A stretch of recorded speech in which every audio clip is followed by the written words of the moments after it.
Tissue പേപ്പറും പശയ്ക്കായി നമുക്ക് ഫെവിക്കോളും പിന്നെ ഒരു കത്രിക ഉണ്ടെങ്കിൽ നമുക്ക് അടിപൊളിയായി ക്രാഫ്റ്റ് ചെയ്യാം. അതിനെ നമ്മൾ എടുത്തിരിക്കുന്ന കമ്പി ട്വിസ്റ്റ് ചെയ്ത് ഒരു മരത്തിൻ്റെ ആകൃതിയിൽ ആക്കുക. മരത്തിൻ്റെ രൂപത്തിൽ ആക്കിയ ഈ കമ്പിയിൽ ഫെവിക്കോൾ ഉപയോഗിച്ച് ടിഷ്യൂ പേപ്പർ നന്നായി ഒട്ടിച്ചു കൊടുക്കുക. അത് കഴിഞ്ഞ് അതിലെ ജലാംശം വറ്റുന്നവരെ നന്നായി ഉണങ്ങാൻ വയ്ക്കുക.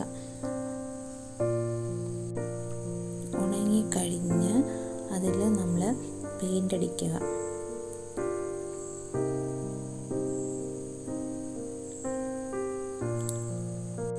എന്നിട്ട് വീണ്ടും അതിനെ ഉണങ്ങാൻ വയ്ക്കുക.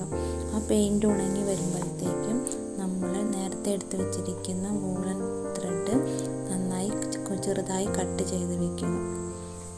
ഈ അരിഞ്ഞു വെച്ചിരിക്കുന്ന വൂളൻ ത്രെഡ് മരത്തിൻ്റെ ശാഖകളിൽ ഫെവിക്കോൾ തേച്ച് ഓരോ ലെയറുകളായിട്ട് ഒട്ടിക്കുക.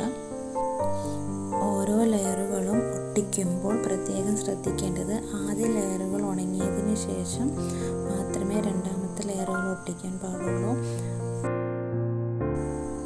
ഓരോ ലെയറുകളും ഒട്ടിക്കുന്നതിനനുസരിച്ച് മരത്തിൻ്റെ ഷേപ്പ് വരുത്തുകയും ചെയ്യുക. എന്നിട്ടിത് നല്ലപോലെ ഉണങ്ങാൻ വയ്ക്കുകയും ചെയ്യുക. ഉണങ്ങിയതിന് ശേഷം ഗ്ലൂ ഗൺ ഉപയോഗിച്ച് ഒരു ചെറിയ പാത്രത്തിലേക്ക് ഈ മരത്തെ സെറ്റ് ചെയ്യുക. സെറ്റ് ചെയ്ത് വെച്ചിരിക്കുന്ന പാത്രത്തിലേക്ക് കളർ കല്ലുകളും മുത്തുകളും ഇട്ട് കൊടുത്ത് ബോൺസായി ട്രീ അടിപൊളിയാക്കാം.